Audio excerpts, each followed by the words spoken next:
commencer aujourd'hui sur la Torah 36, le Parparot la Chokhma. Page 14 dans la brochure. Il n'y a pas de, c'est pas Menoukad, c'est-à-dire il n'y a pas de point dans ce passage-là. Alors, Parparot la Chokhma, ça a été écrit par le Rav de Tcherin. Le Rav de Tcherin, c'était un Rav qui était contemporain de Rabbi Nathan. C'était un très grand, c'était un Gaon dans la Torah. C'était vraiment un génie, un très grand génie de la Torah. Il avait une mémoire photographique, c'est-à-dire quand il n'avait pas besoin d'acheter des livres. Quand il prenait un livre, il tournait les pages comme ça de tout le livre, il connaissait par cœur. Il était Rav sur 50 villes à l'âge de 17 ans. C'était un très très grand Rav. C'était un Gaon Olam dans le Niglé, dans le Nistar, dans tout. Et il a été proche, il était un des élèves de Rabbi Nathan, mais il n'a pas été vraiment avec Rabbi Nathan entièrement dans sa vie. Alors quand Rabbi Nathan il est décédé, alors il s'est rapproché de Rav Nachman Tulchiner. Rav Nachman Tulchiner, c'était pas du tout un Talmid Chacham du niveau du Rav de Tcherin. Alors Rav Nachman Tulchiner, quand il parlait, alors si jamais le Rav de Tcherin y rentrait, c'était une personnalité, le Rav de Tcherin. C'est comme si vous dites le grand rabbin du pays, c'était un personnage important. Donc le Rav Nachman Tulchiner, qui était le Talmid de Rabbi Nathan, il parlait plus. Si jamais il rentrait, il parlait plus. Alors qu'est-ce qu'il fait sur le Rav de Tcherin? Il venait et il se cachait à côté de la fenêtre, c'est-à-dire dehors. Il s'accroupissait à côté de la fenêtre pour pas qu'il le voie. Il écoutait de dehors les shiurim. C'était un homme très très grand dans la Torah, mais quand il a découvert le niam de Rabbeinu ou plus, c'est-à-dire après que Rabbi Nathan il soit décédé, alors il a décidé de se rapprocher plus et il a écrit ce qu'on appelle Otsar Ha'ira. C'est tout un sefer qui est comme un résumé du Likutei Halachot. Il a fait un résumé du Likutei Halachot, ça s'appelle Otsar Ha'ira, c'est classé par sujet. Et maintenant, il y a quelqu'un qui l'a sorti en le reclassant dans le Seder du Likutei Halachot lui-même. Il y a quelqu'un qui l'a refait dans le Seder du Likutei Halachot. Ça s'appelle Otsar Ha'ira. Alors, Parparot la Chokhma du Rav de Tcherin, donc c'est page 14 dans la brochure. Je vous rappelle que vous pouvez la télécharger sur le site. Aleph, Sham Besof Od Dalet. Donc, dans la Torah, la Medvav, à la fin du paragraphe 4, וזה לא עשו אלא כדי לנצל מערעור של אישה זונה שהיא קליפת הקודמת לפרי, לבוא להתגלות התורה. C'est-à-dire, et ça, ils n'ont fait, c'est-à-dire de lire le Kriyat Shema, c'est que pour être sauvé des mauvaises pensées d'une femme prostituée, qui est la klipa, qui vient avant le fruit. ולבוא להתגלות התורה. Et pour arriver à la révélation de la Torah. Donc vous voyez, lui, le Rav de Tcherin, il vous tranche, c'est-à-dire il claire, c'est-à-dire il dit clair. C'est-à-dire il y a la klipa qui est autour du fruit, mais cette klipa qui est autour du fruit, il faut pas croire que c'est un truc sympathique.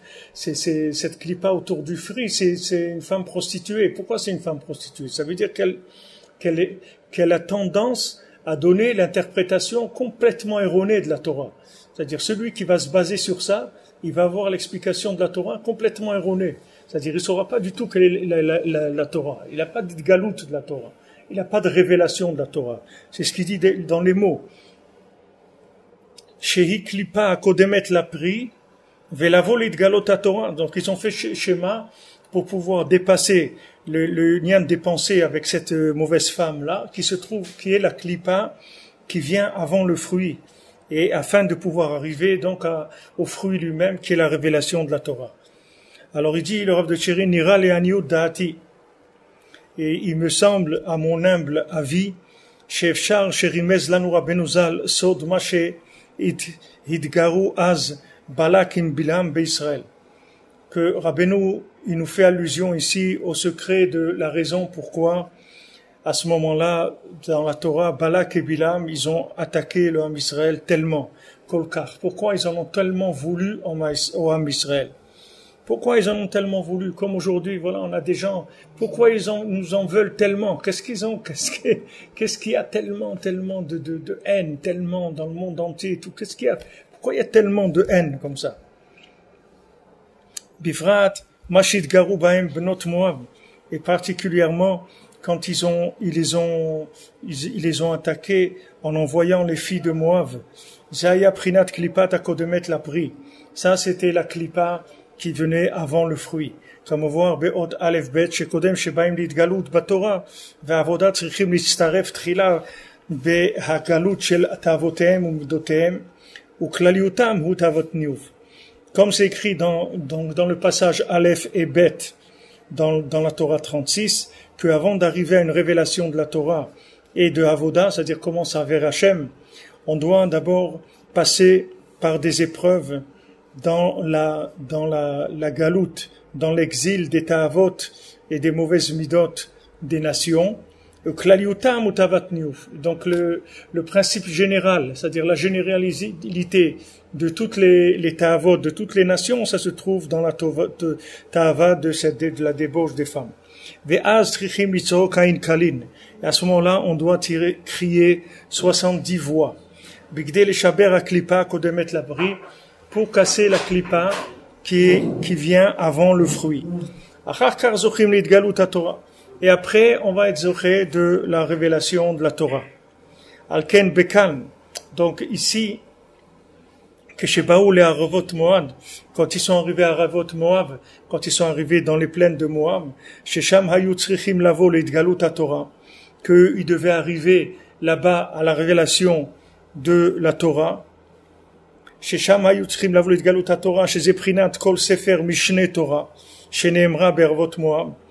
tout le Sefer Mishneh Torah, c'est ce qu'on est en train d'étudier. C'est le Sefer Devarim, le Chumash Devarim, ça s'appelle Mishneh Torah. Donc il devait avoir une révélation de la Torah. C'est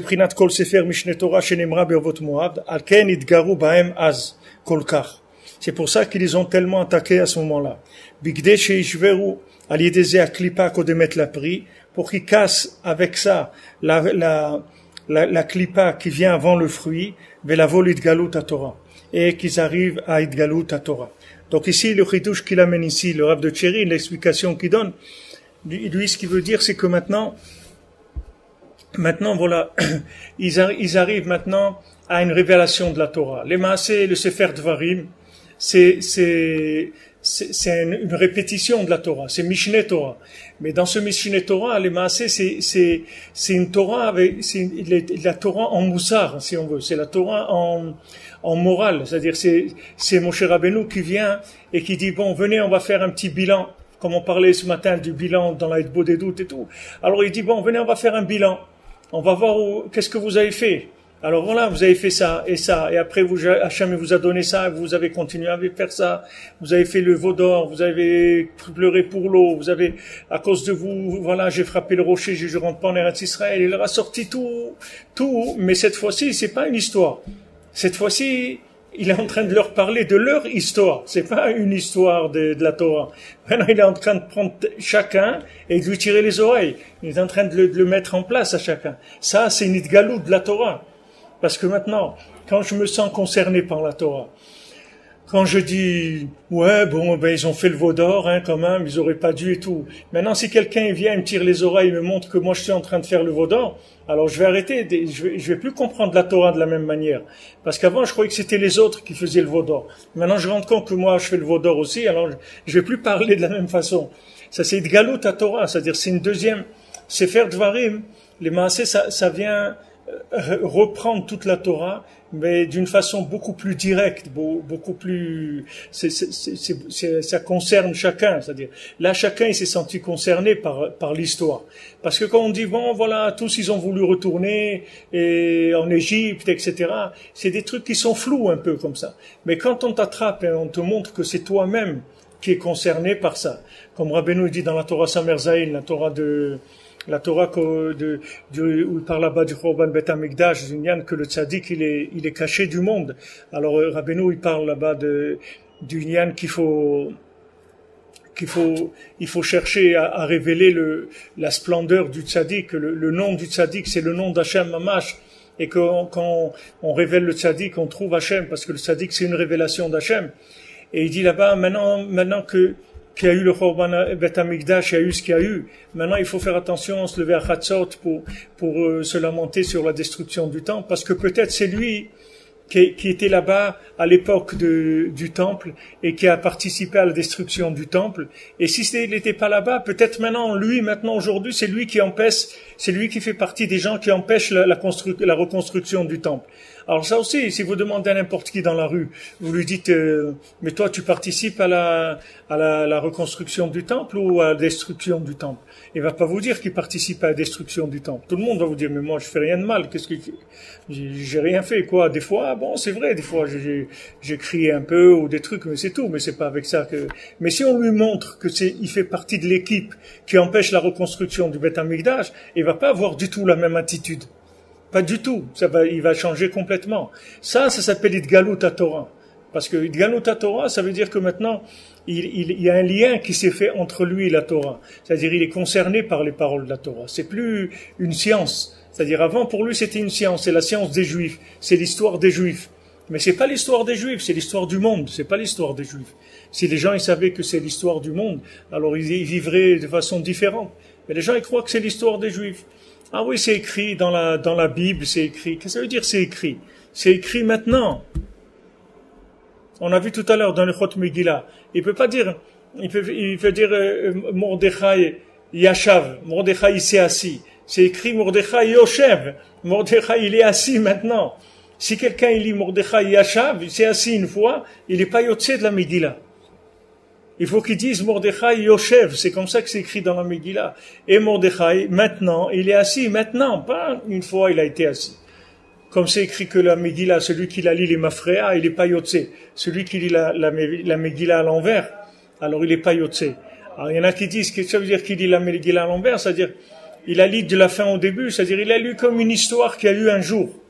C'est-à-dire que, pas comme si c'est actuel. Il a lu comme si une fois, il y a eu une fois l'histoire de Purim. Mais c'est pas une fois. C'est tout le temps, il y a l'histoire de Purim. Tout le temps, il y a l'histoire de Hanouka. Tout le temps, il y a un Malek. Tout le temps, il y a Pessah. Tout le temps. C'est tout le temps que cette chose-là, elle recommence. Mais pour arriver à vivre ça, il faut être Galut HaTorah. Donc, quand maintenant quelqu'un, il y a des gens qui se plaignent, et les pauvres, ils ont raison. C'est-à-dire, c'est pas facile. C'est pas facile de faire tchouva, de revenir vers Hachem et tout. Les gens, ils sont cassés en morceaux. C'est pas facile du tout de revenir vers Hachem. Mais il faut savoir que plus quelqu'un il est attaqué, et plus qu'il voit que Balak et Bilam il attaque, plus il doit savoir qu'il va avoir une révélation de la Torah. Que pourquoi maintenant il est attaqué, c'est d'Afka parce que il y a un guilouille de la Torah qui l'attend. C'est-à-dire que vraiment une révélation, c'est-à-dire quelque chose qui va l'aider enfin à être concerné par le judaïsme. Jusqu'à maintenant, il a fait le judaïsme pour ses parents ou pour ses grands-parents ou par pression sociale. Il a eu la conscience de quelque chose à un moment, où il a eu un miracle dans sa vie, il a été sauvé par quelque chose, où il a des ancêtres qui étaient dans la Shoah ou n'importe quoi, par respect pour eux, alors il fait la Torah, etc. Mais la Torah, c'est pas par respect pour qui que ce soit, la Torah, il faut que tu la fasses parce que tu as compris que la Torah, elle te parle. Et ça, c'est le gilouï du Sefer Dvarim. Sefer Dvarim, ça veut dire qu'il vient, mon cher Rabbeinu te dit, venez, asseyez-vous, je vais vous tirer les oreilles un petit peu, venez, qu'est-ce que vous avez fait là-bas? Vous avez fait ça. C'est plus l'histoire d'un peuple, c'est ton histoire à toi, c'est toi ce que tu es en train de faire. C'est ça que Rabbeinu fait. La Torah de Rabbeinu, c'est qu'il veut te faire prendre conscience que le Maasé, l'acteur du monde, le seul acteur qu'il y a dans le monde, c'est toi, il n'y a personne d'autre. Fais-toi ce que tu as à faire et tu as sauvé le monde. C'est tout. Fais-toi ce que tu as à faire. Sois responsable du monde. Rabbeinu dit que chacun, chacun doit dire le monde n'a été créé que pour moi. Qu'est-ce que ça veut dire qu'il n'a été créé que pour moi? Il faut que je sois métaken le monde. C'est ça qu'elle a été créée que pour moi. Créé que pour moi, ça veut dire que puisque maintenant, la Mishnah elle nous dit, le monde, il a été créé pour toi, mon ami. Ne te cache pas derrière des choses, ne te cache pas derrière une famille, ne te cache pas derrière une communauté, ne te cache pas derrière un peuple, ne te cache pas derrière un pays, ne te cache pas derrière des événements. Sois là parce que t'es seul responsable de ce dont tu es responsable. Donc, Kol Adam, c'est une Mishnah dans Pirkei Avot, Kol Adam, Sarich Lomar, Olam lo nivra ela bishvili. Le monde, il n'a été créé pour moi, que pour moi. Alors, Rabbeinu dit, Alken, Sarich lirot, letaken et haolam. Donc, il faut qu'il répare le monde. Alors quelqu'un dit quoi? Moi, tout seul, je vais réparer le monde. Mais aussi, tu vas réparer toi, ce que tu as réparé toi. C'est comme ça que tu vas réparer le monde. Donc quand Rabbeinu il te dit maintenant, Mashe Aya Aya, il te dit, Mashe Aya Aya, dans Torah Samer Zayin, Mashe Aya Aya, Beit Hamikdash Necherav. Ok, il a été détruit. Mais peut-être que c'est toi qui était à l'époque parmi les partisans de la destruction du temple. Et si tu n'étais pas à l'époque, peut-être maintenant c'est toi qui empêches la construction du temple. Alors, lève-toi Chatzot. Lève-toi Chatzot et fais Tikkun Chatzot. Rabbeinu, il te responsabilise sur ce que tu dois faire. Donc, quand tu te sens attaqué par Balak ou Bilam, il faut que tu saches que eux, ils se déplacent pas pour rien. Quand tu vois que Balak et Bilam, ils se déplacent, ça veut dire que tu vas avoir une révélation de la Torah. La révélation de la Torah, c'est que tu vas être concerné par la Torah. C'est fini. La Torah, c'est plus une science, c'est plus l'histoire d'un peuple, c'est ton histoire. C'est ton histoire. Une fois, il y avait un massé comme ça du Baal Shem Tov, qu'il y avait un curé qui s'était converti au judaïsme. Et une fois, il avait demandé au Baal Shem Tov, quand est-ce que je vais savoir que ma tchouva, elle a été acceptée par Hachem? Je regrette, etc., ce que j'ai fait. Maintenant, je me suis converti, je fais la Torah et tout. C'était un homme très sérieux dans la Torah. Mais il voulait avoir un signe, que savoir que sa tchouva, elle a été acceptée. Alors, le Baal Shem Tov, il lui a donné un signe, il lui a dit, le jour où quelqu'un viendra et te racontera ton histoire, alors ça veut dire que ta tchouva, elle aurait été acceptée. Et ça a été comme ça. Une fois, quelqu'un qui était de passage, il a dit, voilà, je vais vous raconter une histoire, c'était Shabbat, un truc. Il a raconté l'histoire de ce curé-là qui s'est converti, etc. Alors là, il était content, il a fait une séouda, il a su que sa tchouva a été acceptée. Maintenant, d'après ce qu'il dit Rabbeinu, au sens large, c'est comme ça. C'est-à-dire le jour où tu sens qu'on te raconte ton histoire, que la Torah, elle parle pas de l'histoire d'un peuple, que la Torah, elle parle de ton histoire aujourd'hui, alors tu peux savoir que tu étais rentré dans le judaïsme déjà. C'est-à-dire ta tchouva, elle était acceptée. Que tu es plus dans le hamten, tu es rentré déjà. Parce que rentrer, ça veut dire que tu vis avec la Torah. Que la Torah, elle vit avec toi, toi tu vis avec la Torah. Tant que tu crois que la Torah, c'est l'histoire il était une fois dans l'Ouest, alors tu peux pas rentrer. Ça s'appelle pas vivant. Il était une fois il y avait Bereshit, une fois il y avait Avraham Avinu, une fois non. Aujourd'hui, il y a Bereshit, aujourd'hui il y a tout. Chaque jour, il y a tout. Tout est là. Mais il faut le vivre. On peut le dire comme ça, mais il faut le vivre. Il faut vivre avec le contact avec Hachem. Alors, le jour où on te raconte ton histoire, c'est-à-dire que tu vois que la Torah, elle raconte ton histoire, le maasé. Alors, à ce moment-là, ça y est. Ça veut dire que tu es rentré. Donc, Bilam et Balak, c'est ça qu'ils veulent pas. Parce que Idgalut à Torah, c'est ça ce qui s'appelle Idgalut à Torah. Tant que quelqu'un il s'est pas senti concerné par la lettre qui concerne sa neshama dans la Torah, il n'a pas trouvé sa lettre dans la Torah, c'est-à-dire il se rend pas compte que la Torah c'est son histoire à lui, alors ça veut dire qu'il n'a pas encore de révélation de la Torah, il se trouve dans la klipa de la Torah, mais pas dans la Torah elle-même. Donc Bilam et Balak, les Maasé, ils vont venir pour l'aider, Hachem il va les envoyer pour l'aider à quoi? À surmonter la klipa qui l'empêche de rentrer dans la Torah. Et quelle est la klipa qui l'empêche de rentrer dans la Torah? C'est Bnot Midian, c'est-à-dire Tavat Nouf. Donc il va passer par là, il va casser ça, et il va rentrer dans Sefer Dvarim. Dvarim, ça veut dire c'est des choses. Dvarim, ça veut dire que c'est des choses des paroles qui te concernent, c'est-à-dire des paroles qui parlent de toi. Donc voilà ce qu'il dit ici le Rav de Tcherin dans le premier passage. Voilà le chidouche que lui il a amené. Il faut faire attention au Rav de Tcherin, il faut se méfier parce qu'il est très très profond et il parle avec peu de mots. Il dit pas beaucoup de mots. C'est-à-dire c'est pas le Likutei Halachot, le Rav de Tcherin. Le Rav de Tcherin, il dit un peu de mots et c'est comme des fois c'est comme des Tosfot. C'est-à-dire il faut vraiment se casser la tête parce que quand on le lit comme ça on comprend rien. Il y a des passages qui sont très très difficiles, il y a même pas de pshat birlal. C'est-à-dire il faut vraiment rentrer dedans parce il ouvre pas beaucoup. C'est-à-dire il parle à un niveau déjà très très très très avancé. Mais là ce passage Baruch Hashem c'est bechesed, c'est pas difficile. Ce qu'il a dit là c'est pas difficile. Alors bête, il dit là-bas Sham Od Gimel Dalet. Là-bas dans le passage 3 et 4 du Likutei Moharan, Bachian Vekarian et Shema. Il pleurait et il lisait le schéma. וזהו שאמרו המתנוזל, ביקשו לקבוע פרשת בלק ובלעם בקריאת שמע, ils ont voulu carrément mettre la paracha de Balaam et de Balak dans le Kriyat Shema. Pourquoi? Parce que c'est la refoua, le schéma de la clipa de Balak et de Bilam.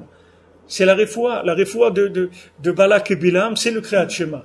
Puisque quand Rabbeinu dit que le Kriyat Shema, ça aide à sortir des Hirurei Niyuf, c'est-à-dire ça permet de lutter contre la Tahava générale. Donc ici on mettait dans le schéma Balak et Bilam, alors ça nous montrait d'un côté le problème et d'un côté la solution. C'est-à-dire on pourrait dire par exemple comme on fait parachat Zachor pour Amalek, on dit Zachor masher asalecha Amalek. C'est-à-dire quoi? Ki kacha baderech, ki ata ayev veyagea velo yare elokim, etc. La Torah elle te raconte la chose. Donc si elles avaient mis le passage de Balak et Bilam dans le schéma, ça aurait été plus motivant un petit peu, c'est-à-dire ça nous aurait été, mais je sais pas, il faut que je regarde dans la Gemara pourquoi la Gemara, quelle réponse elle dit, pourquoi ils ont pas voulu les Chachamim mettre le passage de Balak et Bilam dans le Kriyat Shema. Pourquoi? Alors, quelle est la Vamina? C'est pour ça, parce que c'est pour lutter contre cette clipa-là. Alors, Gimel, Sham Ot He, Uksheba l'idgalut HaTorah, az naaseh mitgalut neshamot chadashot. Alors, quand il arrive dans la révélation de la Torah, quand il rentre dans la révélation de la Torah, ailleurs des neshamot chadashot qui se font, des nouvelles âmes, רוצה לומר כמבואר שם לאל ששורש כל הנפשות ישראל מושרשים בעין פעים של התורה. Il veut parler de ce qu'il a dit avant, que la racine de toutes les neshamot Israël, elles sont dans les 70 facettes de la Torah. על כן כשבא להתגלות חדש בתורה, נעשה מזה בחינת נשמתין ורוחין חדתין. C'est-à-dire que quand quelqu'un il arrive à une révélation nouvelle dans la Torah, de ça il y a des nouvelles âmes et de nouveaux souffles qui se font. Comme voir la Dia Charkar Basof Amama, comme c'est dit clairement à la fin de la Torah. Donc, quand il dit Idgalut Torah, alors il veut parler ici de Neshamot Hadashot. Neshamot, les massés qu'est-ce que c'est ces 70? Comme on a vu dans la paracha tout à l'heure, dans la paracha Teikev. Il dit, voilà, regardez, vous êtes descendus en Égypte 70 personnes, et regardez maintenant, vous êtes plus nombreux que les étoiles du ciel, etc. Alors ces 70 nifashot, à la base, c'est les 70 facettes de la Torah. C'était ça le Bet Yaakov. Bet Yaakov, la maison de Yaakov, c'était les 70 panim de la Torah. Titenemet le Yaakov, c'est 70 panim de la Torah. Maintenant, chacun, il est mouchrash, chacun, il a sa racine dans les 70 panim de la Torah. C'est-à-dire, chaque neshama du Ham Israël, elle a sa racine dans les 70 panim de la Torah. Il y a 600 000 lettres dans la Torah, qui sont les 600 000 âmes, mais ces 600 000 lettres et ces 600 000 âmes, elles ont une apparence dans la Torah. C'est-à-dire une façon de les présenter, une façon de les expliquer, une façon de les voir. Alors ça, c'est les 70 facettes de la Torah. C'est-à-dire chaque lettre, elle-même, elle va avoir 70 facettes. Comment on va pouvoir l'expliquer. Alors tant que tu n'as pas trouvé la facette qui te correspond, tu n'es pas arrivé à Idgalut, à Torah. Et tu n'es pas arrivé à Nishmatin Chadetin. C'est-à-dire tu n'as pas été Mechadesh ta Neshama. Pour que ta Neshama soit Michadeshet, il faut que tu arrives à trouver le dialogue, la correspondance que tu as avec la Torah. C'est-à-dire, dès que tu te vois dans la Torah, dès que tu es persuadé que tu as une place dans la Torah, parce que tu la vis, ça y est, tu t'es inclus dans les 70 panim de la Torah. Mais tant que la Torah, c'est pas quelque chose qui te concerne complètement, c'est-à-dire tu fais ça comme une religion ou comme une tradition ou ce que tu veux. Pour l'instant, ça s'appelle pas, il n'y a pas de neshama dans cette Torah-là. Il n'y a pas de neshama chadasha. C'est ça qui dit poché mikashlubam. Pourquoi un pocha il est nirchal dans la Torah? Parce que le maasé, il prend la clipa de la Torah. Il peut pas rentrer dans le fruit de la Torah. Parce que pour entrer dans le fruit de la Torah, il faut sortir des avérotes. Si quelqu'un il fait des avérotes, il peut pas rentrer dans le fruit de la Torah. Il est que dans l'écorce de la Torah. Et l'écorce de la Torah, c'est de la klipa gmura. C'est-à-dire l'écorce de la Torah, c'est l'interprétation. C'est-à-dire que l'écorce de la Torah, c'est l'interprétation du fruit d'après l'analyse de l'écorce. C'est ça l'interprétation de la clipa, de la Torah. C'est-à-dire que les gens, ils ont affaire que à l'écorce du fruit, et maintenant ils vont monter toute une théorie comment il est le fruit d'après l'écorce. Et ils vont expliquer beaucoup de choses avec l'écorce du fruit. Parce que l'écorce du fruit, elle est très proche du fruit, mais c'est pas le fruit du tout, c'est le héfer du fruit complètement. C'est la clipa de Niouf, c'est cette femme-là terrible.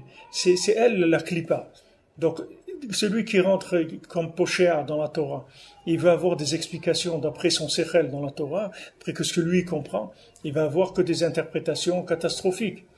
Maintenant, vous voyez dans le monde, les gens ils ont interprété le monde comme ils ont voulu. Chacun il est sorti avec des théories politiques et des religions, les unes aussi vraies que les autres, c'est-à-dire aussi fausses que les autres. Puisque les maasés, si quelqu'un il avait raison, avec tout le temps qu'on traîne ici, on aurait fini par se rendre compte qu'il avait raison. Mais vous avez des gens, ils ont sorti des religions, ils ont sorti des idées politiques, des idées économiques, tout ce que vous voulez, et au bout de quelques années, c'est disparu. Ça a duré 20 ans, ça a duré 30 ans, ça a duré 100 ans. Mais à la fin, ça s'est terminé. Pourquoi ça s'est terminé à la fin? Parce que c'est une clipa, c'est tout. Et la clipa, elle se termine. La clipa, elle peut pas durer. La clipa, elle se termine parce que la clipa, elle tient compte, elle est entièrement dépendante de la notion de temps et avec tous les éléments qu'il y a. Tandis que la Torah, elle n'est pas dépendante de ça. La Torah, elle traverse le temps. La Torah, elle fait le temps. Et je crois que même c'est le Satmerouv. Je crois que le Satmerouv, quelqu'un m'avait dit au nom du Satmerouv, une fois qu'il avait dit que les Béné Israël, c'est eux qui ont fait la Torah. La Torah, elle n'a pas été écrite. Elle n'a pas été écrite parce que on dit que la Torah elle était kadma laolam, la Torah elle était avant la création du monde.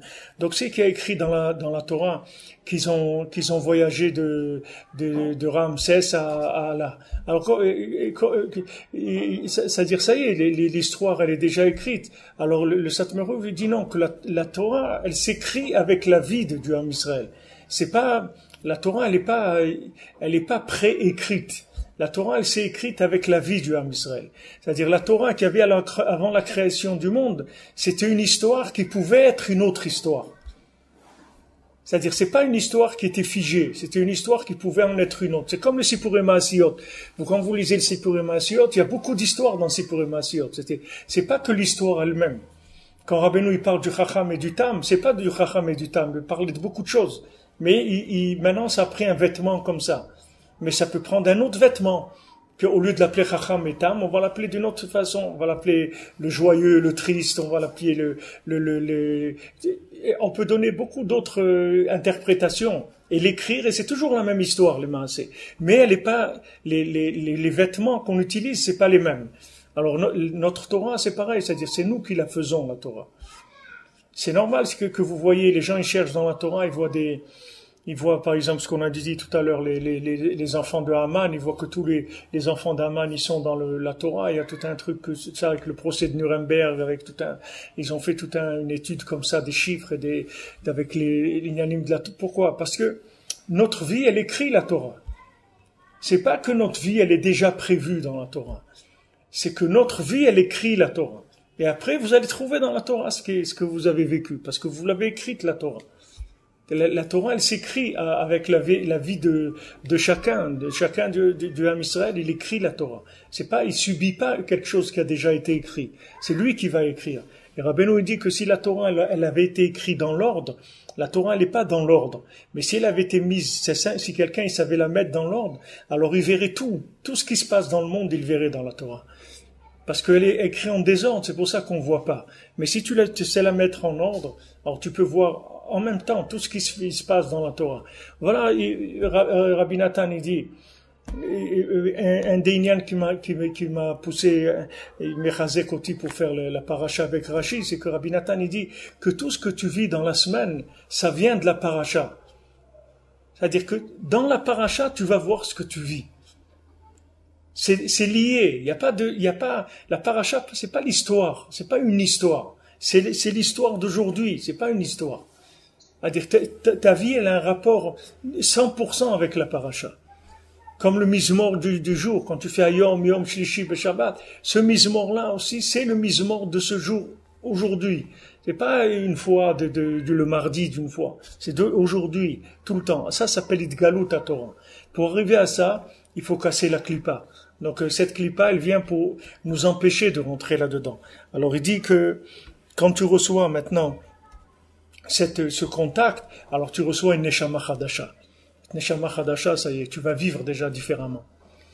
Ruchin Chadetin, Nishmatin Chadetin, un souffle nouveau, une Neshama Chadasha. C'est-à-dire que ça y est, tu es en contact avec ta Neshama, avec les Neshama des Tzadikim. Ça y est, tu rentres en contact avec la spiritualité. Mais tant que tu es dans la Klippa, tu peux pas avoir accès à ça. Tant que tu es dans la Klippa, tu peux même pas connaître ta Neshama.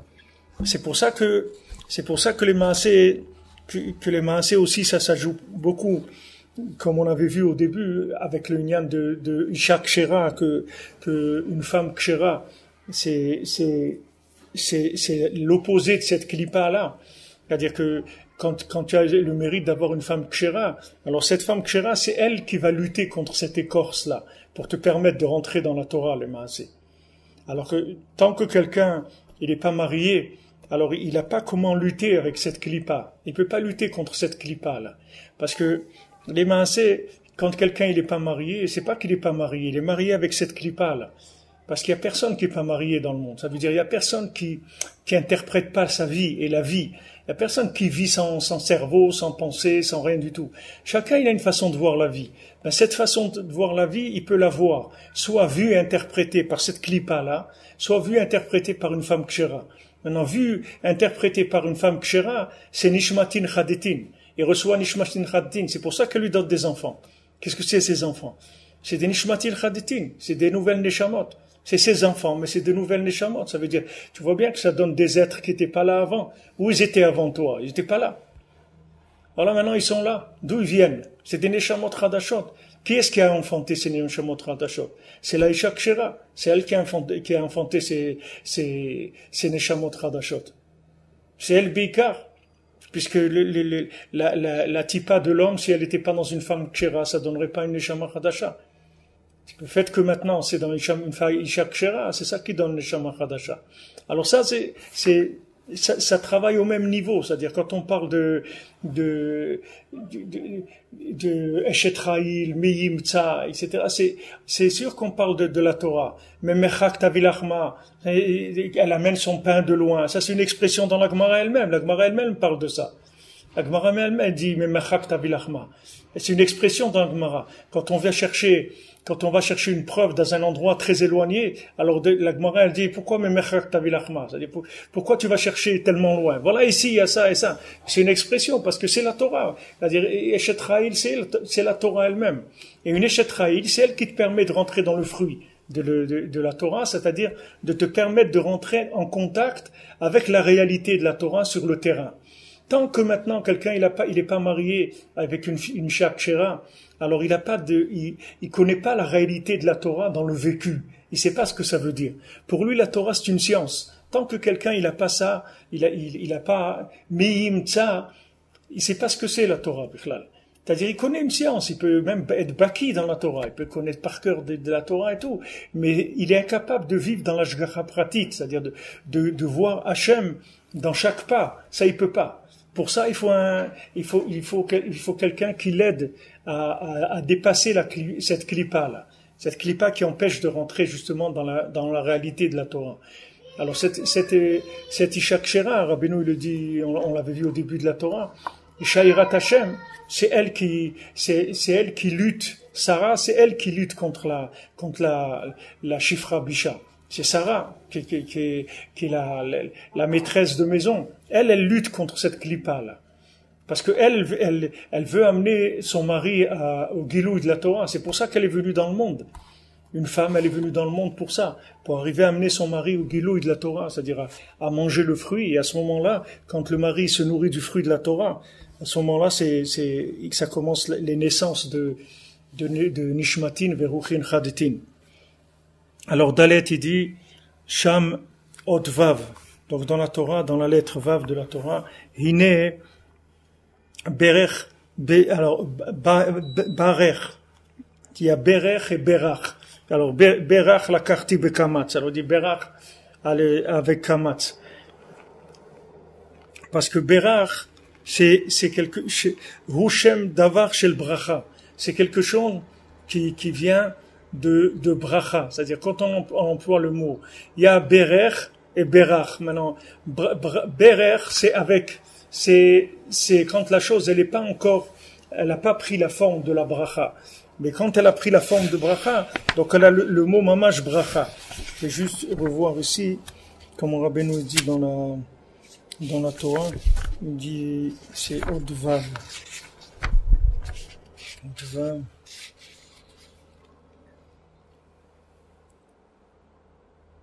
Non, c'est pas Berach, c'est Barer qui est écrit dans le passage. Barer, c'est la bracha, et Berer, c'est pas encore tourné en bracha. C'est-à-dire que quand on dit Berer, ça veut dire que ça n'a pas pris forme, c'est quelque chose qui est encore neutre. Mais quand on dit Barer, ça veut dire que c'est devenu bracha mamash. C'est pour ça que j'ai vu le Zohar, d'ailleurs, le Zohar sur la paracha de la semaine, il parle de ça. Il dit que quand quelqu'un fait une bracha, quand il dit Baruch Ata, il dit qu'est-ce que ça veut dire Baruch Ata? Il dit quand tu dis Baruch, après il y a Ata, c'est-à-dire tu vois Hachem. Avant tu savais pas qu'il y avait Hachem. Maintenant tu prends un fruit. Tu peux croire que ce fruit-là, bon, c'est bien, c'est d'accord, il a des vitamines, il est bon, c'est sucré, c'est agréable, tout ce que tu veux. OK. Tu vas manger un fruit. Alors maintenant, la Gemara, elle te dit si tu manges un fruit sans bracha, alors tu t'appelles un voleur. Mais pourquoi il est un voleur? Parce que maintenant, Hachem, il t'a donné ce fruit pour que tu le révèles dans le monde. C'est pour ça qu'il t'a donné ce fruit. Donc quand tu dis Baruch, qu'est-ce que ça veut dire Baruch? Baruch, ça veut dire que tu fais descendre Hachem dans le monde. C'est ça Baruch. Baruch, la bracha, c'est de faire descendre Hachem dans le monde, c'est-à-dire de faire révéler Hachem. Maintenant, une fois que tu dis Baruch, après tu vois Ata. C'est-à-dire tu vois Hachem. Donc une fois que tu as dit Baruch, tu peux dire Ata. C'est-à-dire que maintenant tu as vu Hachem, que Hachem il est dans le monde, grâce à ce fruit. Donc ce fruit-là, c'était un prétexte pour que tu puisses révéler Hachem. Donc dès quand il dit Barer, c'est-à-dire ce qu'il dit Barer ici, c'est-à-dire que maintenant quand Bilam, il a voulu prendre Berer, c'est-à-dire il a voulu prendre de la matière neutre pour la transformer en malédiction. Qu'est-ce que c'est en malédiction? Ça veut dire en interprétation de Klippa. Tu veux dire, voilà, le monde, il a été fait pour profiter, profite bien, mon fils, de la vie, tant que tu es jeune et tout, pourquoi tu vas te marier tellement jeune, tu as le temps, que tu profites de la vie, profite, qu'est-ce que profite de quoi? C'est que c'est un profite. De quoi tu vas profiter? Parce que les gens, ils vivent dans la clipa. Donc la clipa, c'est ça, c'est l'épicurisme, les trucs, les gens, ils vont profiter de la vie. Ça, c'est une de la clipa. Alors ça vient parce que c'est Berer, c'est-à-dire que c'est une lumière qui n'est pas encore interprétée, elle est neutre.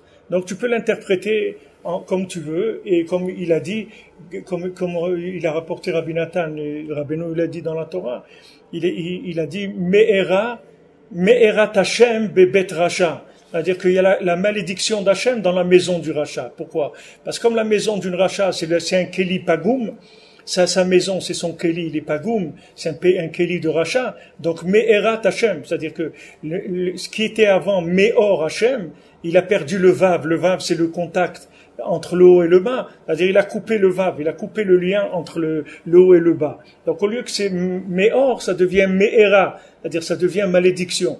Donc, Me'erat Hashem, Bebet Racha. C'est-à-dire, la malédiction d'Hachem, elle se trouve dans la maison du Racha. Mais comment il a pu rendre Me'or en Me'era? Comment il a pas fait que Me'or c'est en Me'era? Ça veut dire que lui, il vit sans Vav. Sans Vav, ça veut dire il vit sans contact avec le monde d'en haut. Et le Vav tout seul, si tu le mets pas, c'est-à-dire, c'est aussi 6, c'est-à-dire c'est les 6 jours de la semaine, c'est la Klippa. Le fruit, c'est Shabbat. Les 6 jours de la semaine, c'est la Klippa. Et on a un chiyuv d'être Zocher Shabbat chaque jour pour toujours attacher les 6 jours avec le Shabbat. Maintenant, si tu lui rends pas sa fonction à ce Vav-là, alors tu trouves que le Vav, il fait pas son travail. Tu trouves Me'or sans Vav. Donc, Me'or sans Vav, ça devient Klala. Donc, Pilam, il a dit, mais je comprends pas. Moi, d'habitude, je prends Berer. C'est-à-dire, d'habitude, je prends de la lumière qui n'a pas été encore interprétée. Et là, je trouve Barer. Je trouve que ça y est, c'est béni. Qu'est-ce que tu veux que je fasse? Je peux rien faire. Je peux rien faire. Il dit à Balak, Ani mitztaer meod, je suis désolé, vraiment. Je veux les maudire autant que toi, si c'est pas plus que toi, mais j'arrive pas. Parce qu'à chaque fois que la lumière, elle descend, je vois qu'elle est déjà bénie. Je peux rien faire. Alors c'est là que Hachem, c'est là qu'Hachem, il a fait quelque chose qu'il n'avait pas l'habitude de faire, c'est-à-dire de faire descendre la lumière en bracha, déjà. Alors là, il n'y a plus de libre arbitre. C'est-à-dire, puisque maintenant, tu reçois une lumière bénite, tu as reçu un fruit sans clipa. Donc, il n'y a pas de problème, tu manges le fruit directement. Ça y est, tu rentres directement dans le fruit. Et on avait vu que la Torah du tzaddik, c'est ça, les mains. C'est qu'il te donne il te donne de la Torah déjà tournée en bracha. C'est-à-dire, il n'y a pas de clipa dedans. Tu peux pas te perdre.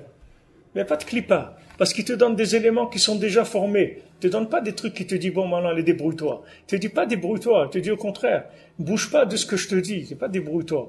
Voilà, ça et ça et ça et ça, tu le fais. Tu bouges pas de ce que je te dis. C'est le contraire. Le tzaddik qui te donne quelque chose qui est déjà prêt. Seulement, tu auras la frustration que c'est pas toi qui auras construit la Torah. Tu pourras pas mettre des galons parce que c'est pas toi qui l'as faite. C'est une Torah déjà interprétée, déjà mâchée, déjà cuisinée, déjà tout. Tu vas manger quelque chose de prêt, c'est tout. Mais par rapport au risque que ça prend de poshim et kashlouba, c'est sûr qu'il n'y a pas il y a pas de comparaison. Quelqu'un, il a un baïd de rachat, c'est-à-dire c'est kelim, s'il n'a pas de bonne midot, qu'est-ce qu'il va faire? Il va lui tomber, toute la lumière qui va lui tomber, c'est que des klalotes, il n'y a pas de bracha dedans. Alors, c'est ce qu'il a dit ici, il a dit, qui barer ou shem davar al shem bracha.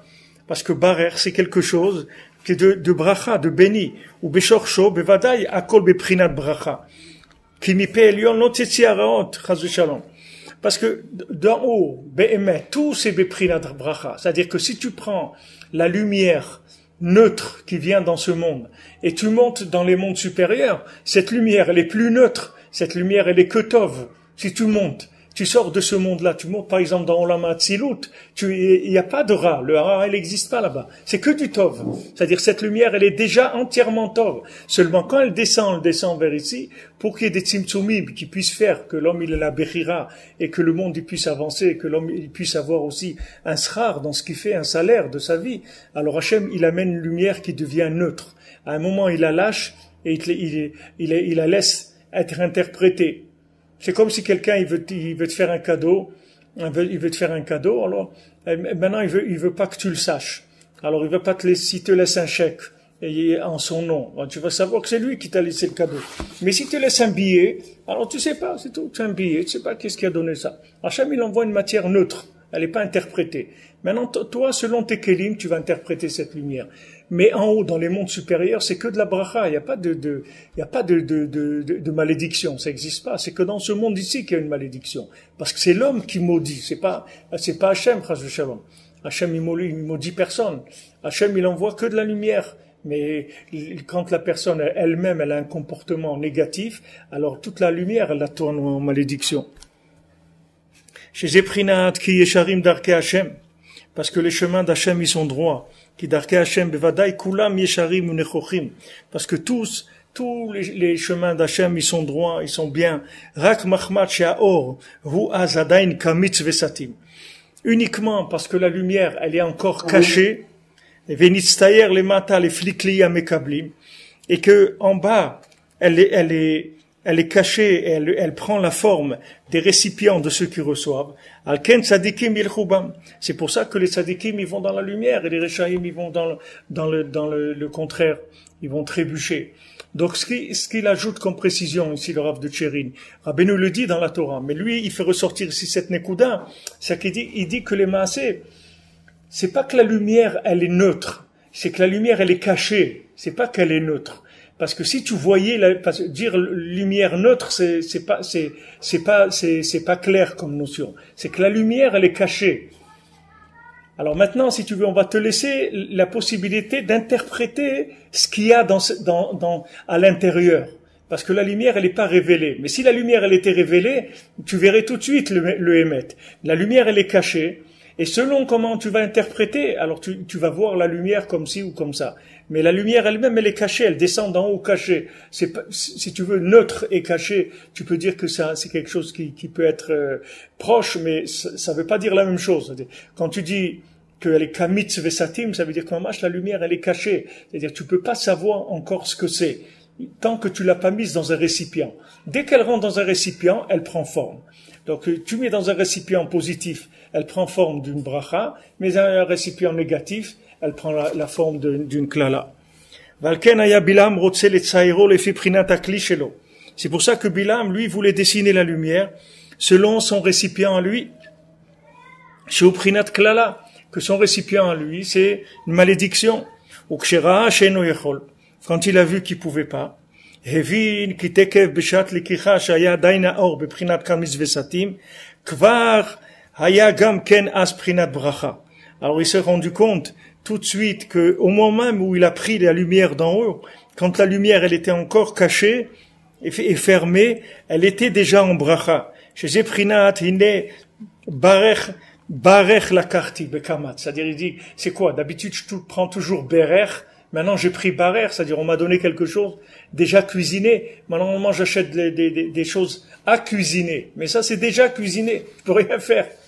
Quelqu'un, il a fait un gâteau, qu'il a réussi ou l'a raté, ça peut plus devenir de la farine, c'est terminé. Ça y est, c'est terminé. Ça a pris une forme. Tu peux le ramener en arrière. Maintenant, lui, Hachem lui a donné de la lumière déjà bénite. Alors lui, il a dit, je comprends pas, jamais j'ai eu ça. D'habitude, je prends toujours de la lumière que je peux détourner en malédiction. Mais là, je peux rien faire, elle est déjà bénite.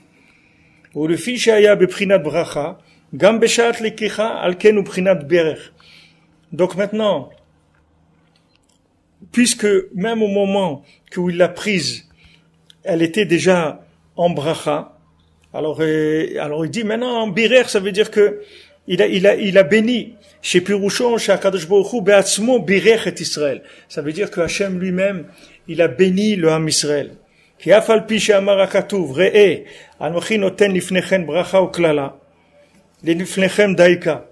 C'est ça que Akadosh Baruch Hu dit, voilà, regarde, j'ai mis devant vous la bénédiction et la malédiction. J'ai placé ces deux choses-là devant vous. Ki nifne Akadosh Baruch Hu, yotze or pashut, benitztayer rak lemata. Parce que de Hakadosh Baruch Hu, il sort de la lumière pachout, de la lumière qui est neutre, et en bas, elle se dessine selon les récipients de ceux qui reçoivent. Aval az kaviechol Hashem itbarach be'atzmo tzier et ha'or beprinat bracha. Mais à ce moment-là, Hashem lui-même, il avait déjà dessiné la lumière en bénédiction. Hashelo haya yechol itkalkel ou tzayer le'efoch chas v'shalom. Jusqu'à que la lumière, elle pouvait plus s'abîmer, et elle pouvait plus se dessiner dans le contraire. Même le cli de Bilam Arasha, alors il pouvait pas transformer. Que jusqu'à que lui-même, il était obligé de bénir le Ham Israël.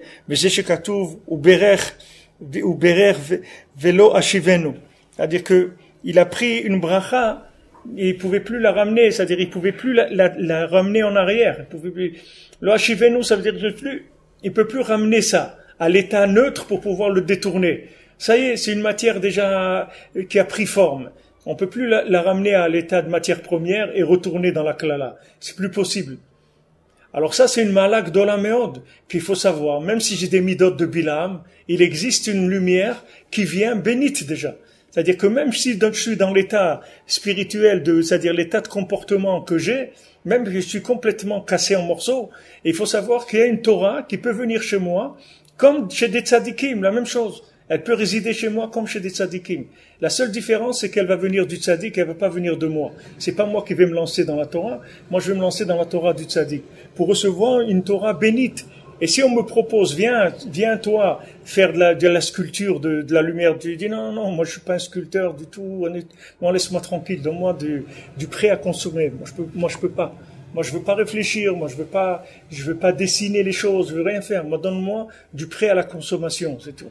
De la lumière qui est déjà dessinée en bénédiction. Je veux rien d'autre.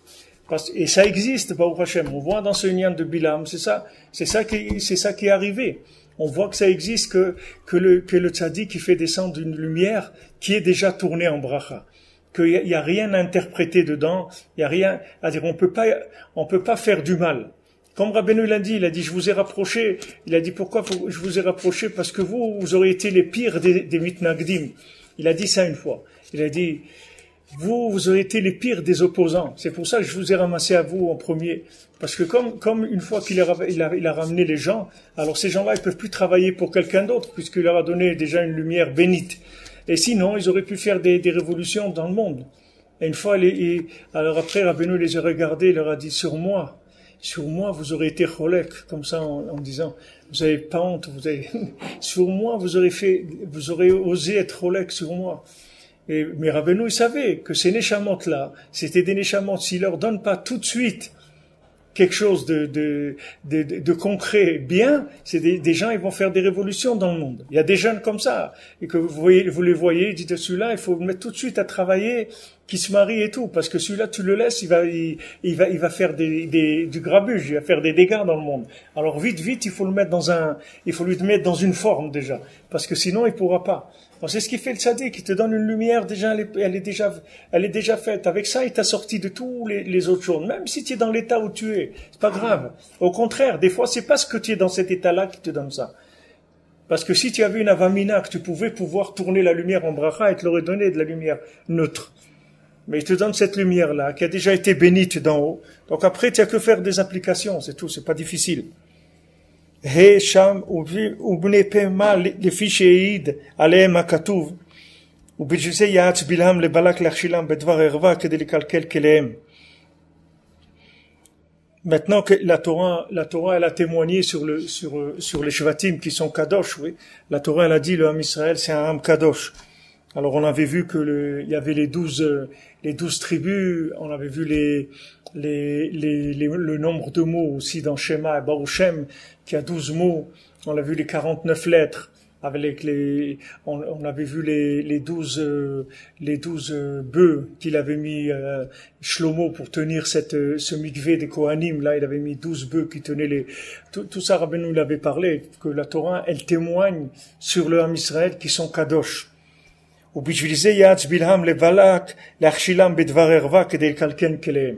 Donc maintenant, comme tout le kelim du Ham Israël, c'est la Kedusha du Ham Israël. Donc Bilam, il a dit à Balak, écoute, si tu veux m'écouter, tu veux un conseil, qu'est-ce qu'il faut faire? Tu vas les faire tomber dans ce union-là, dans cette ta'ava-là. C'est que comme ça que tu pourras abîmer leur récipient. ובזה מובן מבואר היטב מה שדייקה במספר זה שבפרשת פנחס כתיב החנוכי הפלוי ודרשו בתנוזל שמי שמעיד עליהם כמבואר בפנים.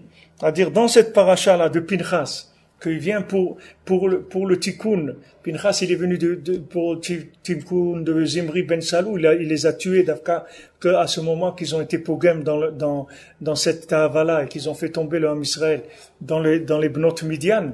Pinchas, il a fait cette action-là. Là-bas, c'est écrit à Chanochi, par exemple, si tu prends il y a des noms où il n'y a pas besoin, la Torah, elle n'a pas changé le nom, parce que le nom lui-même, par exemple, tu dis Ha-Chanochi, dedans il y a Yud-Ke, il y a un He au début, un Yud à la fin. Donc quand tu dis Chanor, Mishpachat Ha-Chanochi, et Palou, alors, à Mishpachat Ha-Peloui, c'est-à-dire, on ajoute, s'il y a besoin de mettre un Yud-Ke dans le nom. Et si tu vois par exemple, si vous dites Yehuda, il n'y a pas besoin de dire Ha-Yehudi. Parce que Yehuda, c'est avec Yud-Ke déjà. Tu n'as pas besoin de dire Yehuda, Ha-Yehudi. Tu n'as pas besoin de rajouter. Tu dis Yehuda, ça suffit à Yud-Ke. Donc, dans tous les noms des Shvatim, il y a Yud-Ke. Pour dire que tous, ils sont Kadosh. C'est-à-dire, ne viens pas avec des trucs pour essayer de me dire qu'ils ont des kelim qui peuvent tourner les choses et tout. Ils sont tous kadosh. Tous les shvatim, ils sont kadosh. Velama lo rimez akatuv inyan ze gam beshar misparim chez l'Israël. Et pourquoi maintenant la Torah, elle n'a pas fait allusion aussi dans les autres misparim d'Israël, c'est-à-dire à chaque fois qu'elle a énuméré le Ham Israël. Vegam ma'u inyan shel shmi me'id alehem. Et qu'est-ce que c'est aussi qu'il y a mon nom qui témoigne sur eux. Shem Yudke Daika, Prinat Shifteka, le Shem Yudke qui, on dit les Shifteka, les Shvatim d'Hachem, et d'autres les Israël. C'est le témoignage du Ham Israël. Mais d'après ce qu'on a dit, c'est-à-dire ce que le Rebbe dit, maintenant, on peut comprendre bien. C'est précisément le Shem Yudke. Parce qu'on a dit que maintenant le Yesod, c'est-à-dire le Inyan de l'Alliance, ça monte jusqu'à Abba Ve'ima qui sont les Mochin, c'est-à-dire Chochma et Bina. Shem Chochma ou Bina, Prinat HaMochin. Shem Prinat Yudke, que ça c'est Yudke, c'est les Mochin. Yud c'est la Chochma, He c'est la Bina. Sheikar Shlemut Kli HaMochin ou Alede Tikkun HaBrit. Que maintenant, comme Yesoda, on a vu que Yesoda, il est salik jusqu'à Abba Ve'ima, c'est-à-dire jusqu'à Chochma et Bina, ça veut dire que l'alliance, c'est ça qui agit directement sur Chochma ou Bina. Donc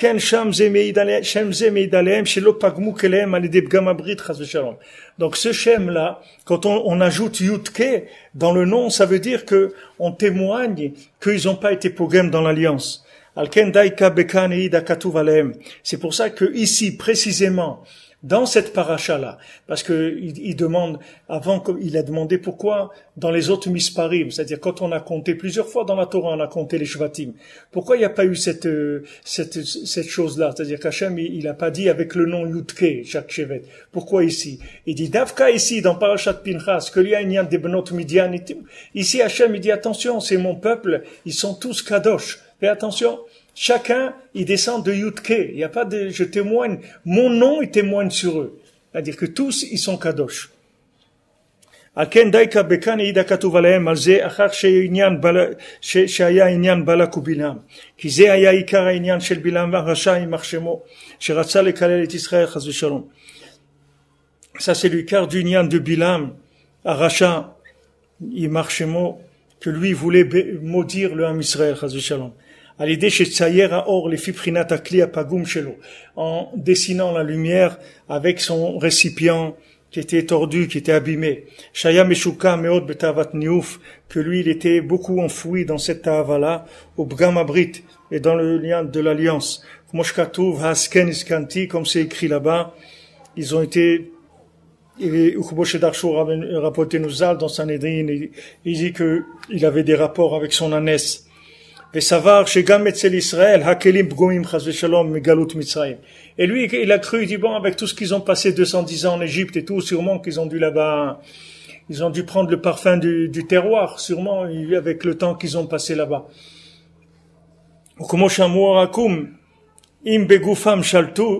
C'est-à-dire que les Khamim, ils ont dit, là, de chez eux, c'est-à-dire les Ovdei Avodazara, il dit, si sur leur gouffre, ils ont été cholettes, c'est-à-dire s'ils sont arrivés à servir les hommes pour qui ils travaillent, c'est sûr que sur leurs femmes aussi ils ont été cholettes, alors que c'est pas vrai.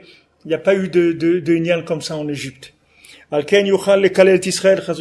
lui, il a cru que la route était libre pour pouvoir maudire le Ham Israël.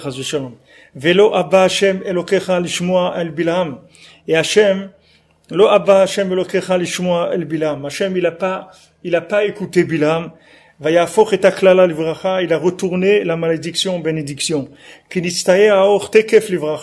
Parce que tout de suite, la lumière, elle a pris une forme de bénédiction. Tout ça parce qu'ils avaient des récipients qui étaient parfaits à cause de leur respect de l'alliance. Parce que même en Égypte, l'homme Israël, il avait ses barrières, ses limites. Kamamar Tenuzal. Une seule il y avait, et la Torah, elle l'a fait savoir, pour te dire qu'il y a personne qui a jamais fauté là-bas, une seule personne, c'est tout. Valken, Kesheivin Zot Bilham. Donc, comme Bilham, il a compris d'où venait le problème, Yahatz et Balak l'Archilam Bedvar Erva que de les calquel Kelem. Donc, Bilham, il a dit à Balak le conseil de les faire trébucher dans des choses qui sont de herva, des choses de niouf, pour abîmer leur récipient. Afalpiken lo altabeyado. Même ça, il n'a pas pu y arriver. Kirak otam shenirshelu metu bemagefa. Parce que rien que ceux qui sont tombés, qui dans là-dedans, ils sont morts quand il y a eu la destruction. Vetekevra Pinchas vekana kinat Hashem tsevakot. Et tout de suite, Pinchas, il s'est rendu compte qu'il y avait un problème, et tout de suite, il est venu remettre les choses en place, venger l'honneur d'Hashem. Veichaper al bnei Israël, et c'est comme ça qu'il a fait pardonner au Ham Israël. ועל כן דייקה אחר המגפה הזאת, כשסיפרו את ישראל, העיד עליהם הכתוב, שכליהם שלמים על ידי תיקון הברית. C'est pour ça que précisément, après cette magéfa-là, quand ils ont compté le Ham Israël, alors la Torah, elle est venue témoigner que leurs récipients, ils sont parfaits par le fait qu'ils ont gardé l'alliance comme il faut. Donc il te dit, ici le Rav de Tchérin, voilà le rapport qu'il y a dans Parashat Pinchas. Pourquoi c'est un moment-là, Hachem il a voulu témoigner, mon nom il est sur eux. Il dit, ne crois pas parce qu'il en a fait tomber certains que c'est fini, c'est pas vrai. Voilà, il est venu Pinchas et voilà, il a montré quelle était l'identité du Ham Israël et voilà, sache que leurs kelim ils sont toujours valables, etc. Et c'est intéressant de voir que les Maaseh, c'est Pinchas qui a changé toute la situation. Imaginez-vous que Chas v'Shalom, il y avait pas Pinchas, alors qu'est-ce qu'on aurait fait? C'est-à-dire, ça y est, qu'est-ce que c'est Vatsa Ta'atzor en Magéfa? Que c'est arrêté, la Magéfa, elle s'est arrêtée. Ça veut dire que maintenant, quand Pinchas il est venu, quand le tzaddik il est venu pour venger la Kinat Hashem, il a arrêté complètement cette épidémie, c'est-à-dire que ça s'est limité que aux gens qui avaient eu des problèmes là-dedans, ils sont morts. Et le reste du Ham, il est resté Kadosh. Il témoigne qu'il est devenu Kadosh. Mais ça, il fallait un Pinchas pour valoriser ça. Il n'y aurait pas eu Pinchas, tout le monde, c'était terminé pour tout le monde. C'était pareil pour ceux qui avaient fait. Tout le monde serait passé. Mais le fait que Pinchas il est venu et il a fait ressortir Kinat Hashem, c'est-à-dire il a fait un acte de bravoure comme ça, de la valeur d'Hashem, ça a permis que tous les autres qui étaient encore pas atteints par ce problème-là, ils ont pu être sauvés et Hashem il a témoigné sur eux, ils sont tous kadosh. Mais ça c'est le srout de Pinchas. Sinon on n'aurait pas pu. C'est-à-dire même ces gens-là qui étaient kedoshim eux-mêmes, ils n'auraient pas pu s'en sortir s'il n'y avait pas Pinchas à ce moment-là. Sham Besof HaMa'amar, donc là-bas à la fin du Ma'amar, Ve'echol HaTzadik L'Orish Betorato Shemechadesh Nishmatin Chadetin. Donc ça on va laisser pour demain, Bezrat Hashem, parce que c'est